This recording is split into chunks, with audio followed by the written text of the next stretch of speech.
Mas lewat singgir padha tak bedok. Jelas. Keris tokno.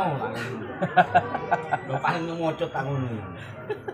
Ya intinya satu, ketika kita berbicara pamor singkir, otomatis di sebelah itu harus berpamor dan di sebelah harus hitam. Pangakno. Lek Singkir mutlak ya. Singkir lek mutlak. jelasno ono usahae modele ngono paling. Aku mesti lek nang iki tokno ane ngetokno kowe. Kepengin ro iki pamor yo tokno. Kalau selewa memang pada intinya selewa itu tidak sama antara kanan dan kiri. Makanya disebut selewa. Berarti pamor selewa, pamor yang kanan dan yang kiri itu berbeda. Tapi tidak boleh dikatakan dwi pamor. Karena apa? Kalau dwi pamor di sisi bilah kanan dan kiri itu harus sama dan pamornya tumpuk. Jadi misalnya di bawah sekarang itu yang banyak pancuran mas, bentuknya pancuran mas, tapi di bawahnya belarak sineret, di atasnya seperti manikem bulat-bulat atau dadu muntir. Kebanyakan seperti itu sekarang yang muncul. Nggak tahu itu memang sengaja diadakan atau memang ada dari dulu, saya nggak tahu. Terus kuahnya apa selewa? Selewa itu sebetulnya lebih ke tolak balak.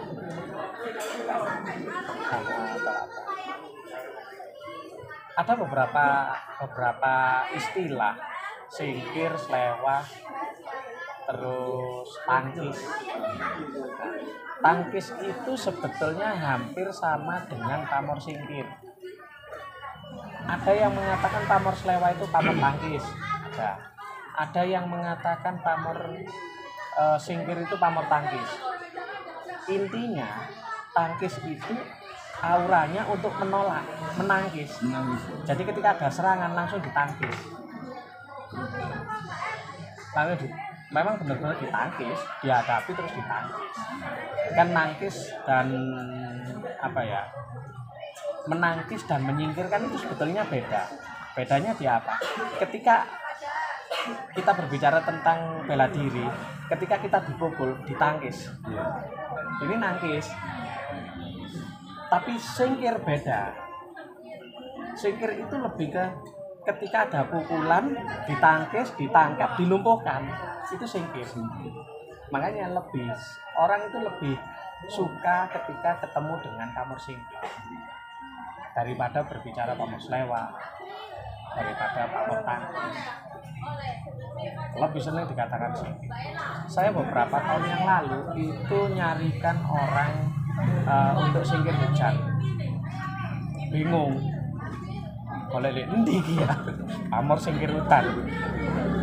Akhirnya ketika saya ke salah seorang senior perkerisan, senior bakulisasi, saya ditunjukkan satu keris dapurnya dapurnya Sempona Luk 7. Pamornya unik. Ketika di sini ada pamor kecil seperti ini, turun di sini pamornya, ini ngilak pamor, nganan ngiri. Jadi kayak udan, kayak banyu roto, mari ngono ngebyang. Saya baru itu tahu pamor seperti ini. Ngilak pamor, ngilak ini sore pas ngilak. Dan dibuktikan, yang nyari itu cuma gini. Saya ndak nyari kesaktian dari keris. Saya itu cuma cari perantara. Karena doa itu tidak langsung diterima semua katanya. Saya nyari perantara apa? Karena guru saya dulu tidak menyebutkan perantara yang bagus itu perantara apa. Tidak nyebut. Yang disebutkan, yang diajarkan adalah doa-doanya, bukan perantara. Jadi kalau ketemu pamor yang seperti ini, ya selewa. harus diteliti. Makanya tak lihat bolak-balik apa kanan dan kiri harus seimbang ketebalannya.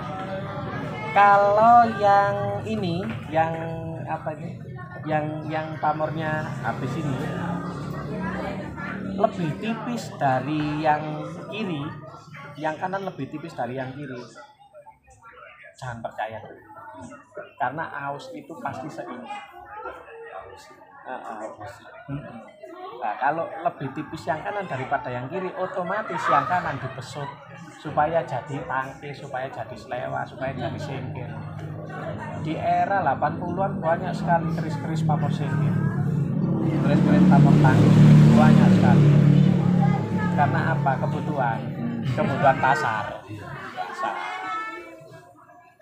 Sempat kemarin itu ada yang tanya di channel, cuma bilang gini, tuah pamor selewa apa? Sebetulnya ada beberapa versi, ada yang untuk menangkis, ada yang untuk berjaga, ada yang tuahnya sesuai dengan dua pamor yang ada di bilah. Misalnya ini ngulit semongko, otomatis untuk karisma, ada unsur kerejekian dan kewibawaan. Untuk sebelahnya, karena wongkon isen berarti perlindungan. Kalau ungkan kan perlindungan. Lah dilihat isennya. Isennya apa? Isennya ngulit semongko, apa dari yang tebak, apa malah junjung derajat. Ada junjung derajat. Wongkon itu ada. Saya pernah menemui satu kali, enggak sering. Kalau ini yang terlihat adalah wasputa. Nah, jadi wongkon isen wasputa itu filosofinya ketika kita mencari rezeki itu ada yang mengingatkan kita supaya hati kita kenceng dan lurus. Kalau mencari rezeki biar lurus, nggak menggok-menggok, nggak lirik-lirik, nggak mampir-mampir. Kalau mampir ngopi boleh. Sarapannya Mas. Masa Tapi rokok mampir barang. mangku nggak oleh Mas. Gitu. Ya uniknya pamor di sini. Jadi kalau ketemu pamor selewa ya tuahnya dua, diyakini dua. Ya,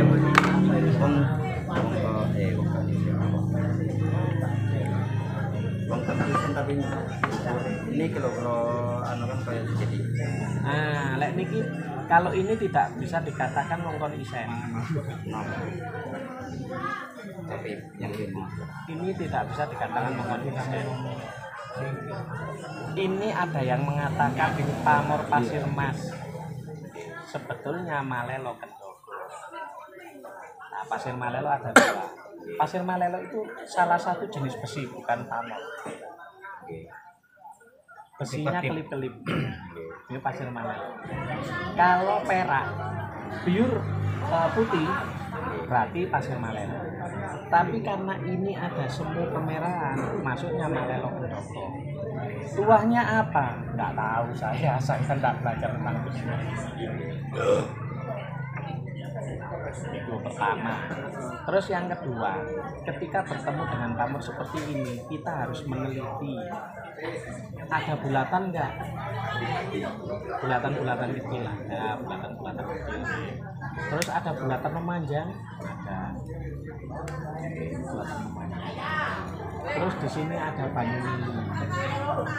Terus ini pamor opo? Kita lihat pamor dominannya. Kalau pamor dominannya banyak garis-garisnya, berarti masuk banyu mili. Banyu mili keterak-terak. baru. Oh, seneng ya. Banyu milik terak-terak. Banyu mili Ini keterak-terak. mangga. Foto catet nggih.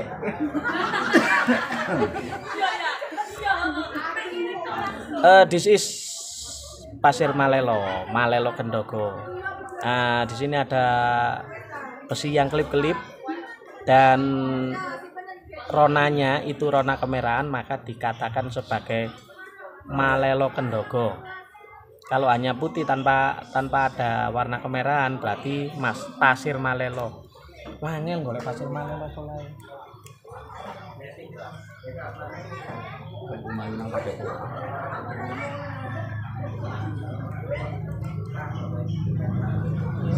Oh, kaget Pak. Itu bisa di lek zaman bingen tirose rambut sinori.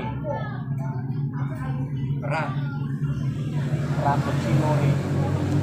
Kanten rambut banyu mili bentuknya muyeng. Rambut sinori. Rambut sing Repjan iki lho. Wah, gampange ngono. Ceket.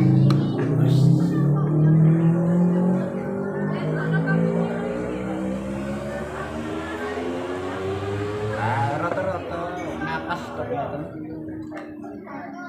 Nah, niki tanggo. Tuhan. Dun kita. Duka. Anggen nembe di Dan ini ngulit semongko. Ini ketinggal ngulit semongko. Nah, ini bisa dikatakan mengkonsisten. Karena apa? Di sini ada pamor yang mengelilingi bilah. aslinya tepung dong ya. Iya, tepung. Dan jadi melihat pamor itu tidak boleh memaksakan kehendak. Lagi gak tepung ini yo gak iso dikatakan mengkon. Perasaan iki kerise aus lho. Jadi enggak mau simpel. Kon sampai berdebat, oh nggak bisa ini mboten. Lah wong kerise aus. Kan apa maneh. Nah, ini ngulit semua. Termasuk tanggung. Niki perkiraan Tuban rodok mulon. Niki keris pesisiran. Niki lek ten Mas Tirta dijawab langsung. Pilar Tangguh. Pilar Tangguh itu berarti keris ini tidak masuk Tangguh Tuban, Pajajaran dan Tangguh umum. Pilar lailan. Nah, Mati. pilar.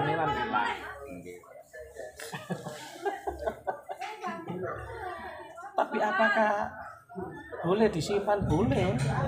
Kalau saya justru tidak akan saya simpan, saya jual.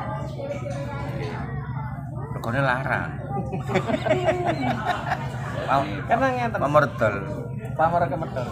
Karena ini adalah keris kelas pusaka.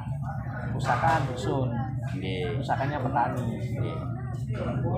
Tapi auranya sampai di mana walau ala. Soalnya petani itu jarang ada yang memesan pusaka yang melebihi kemampuannya. Jadi petani zaman dahulu itu benar-benar terima impasnya. Aku taninya kok junjung derajat gak pantes. Aku taninya kok sengkelat gak pantes. Nah, itu zaman dahulu. Kalau sekarang enggak. Sengkelat luwih gagah, luwih gaya. Junjung derajat luwih. Padahal kita lupa filosofi dari pamor itu apa saja. Teknik kalau ini ya bisa dikatakan Tilar Tangguh, bisa dikatakan Tuban, tapi Tuban kok gonjo ini. Akhirnya ketika menemukan keris seperti ini, orang akan mengatakan Mediun. Mediun. Karena Mediunnya kadang kurang logis dalam pakem, kurang logis.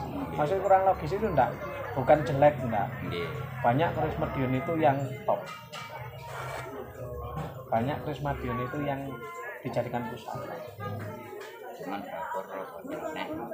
Dapur tapi ada tapi yang perlu digarisbawahi ketika kita bertemu dengan keris Mediun Pertama yang kita lihat adalah bentuk fisik, kedua utuh. Tuh sirapuh, utuh besi. Jadi pertama yang kita lihat dari keris Medion harus utuh dulu. Kedua besinya, tempaannya bagus apa enggak. Sirap garape, nah, garape enggak pilar tangguh, lek gonjo enggak asal-asalan. Pecetan ya pecetan yang benar. Kalau ada sogokan ya sogokan yang benar sesuai dengan kaidah perkerisan. Nah terakhir sepuh apa enggak? Jadi kalau lihat keris Medion jangan pakai morjo singun atau tus, tangguh utuh sepuh. Oleh Medion dilebokno tus ya geger sak dunia. Beda soalnya. Orang mencari keris Medion itu karena diambil tuahnya. Intinya pusaka merakyat kan. Iya. Pusaka merakyat yang memang benar-benar untuk jadi kalau melihat keris Medion, kalau bagi saya harus pakai patokan tuh sirapuh, utuh, bilahnya utuh, wesine mateng, nggak terlalu mentah. Tuh sirap garape sesuai dengan kaidah perkerisan. Terakhir sepuh apa enggak? Lek wis foto wesine api, garapane lumayan, ternyata nggak seberapa sepuh. Berarti bukan keris Medion. Karena era Medion ini terakhir masih era sepuh kok. Medion. Karena Medion itu dipentingkan tuahnya. Asli ini ya. Lebih mengarah ke tuahnya. Itu jarang itu. Jarang itu jarang. Iki mlebu murid semongko ya. Iya, Mas. Pamor sing anu pamor. Sing dhisik. Oh iki.